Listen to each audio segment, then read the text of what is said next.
இறை வார்த்தை மாற்கு நற்செய்தி அதிகாரம் 2 இறைவசனங்கள் 18 முதல் 22 முடிய. யோவானுடைய சீடரும் பரிசேயரும் நோன்பு இருந்து வந்தனர்.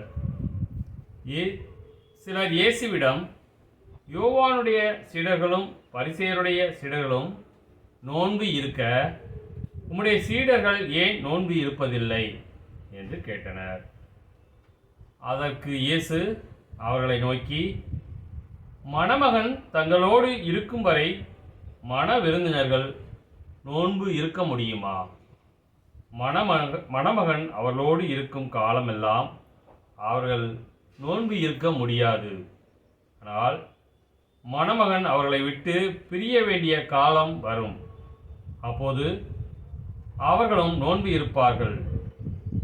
எவரும் பழைய ஆடையில் புதிய துணியை ஒட்டு போடுவதில்லை. அவ்வாறு ஒட்டு போட்டால் அந்த புதிய துணி பழையதிலிருந்து கிழியும், கிழிசலும் பெரிதாகும். அதுபோல பழைய தோற்பைகளில் எவரும் புதிய திராட்சை மதுவை ஊற்றி வைப்பதில்லை.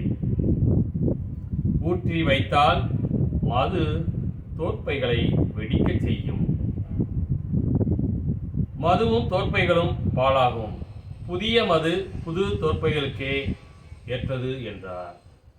கிறிஸ்துவின் நற்செய்தி.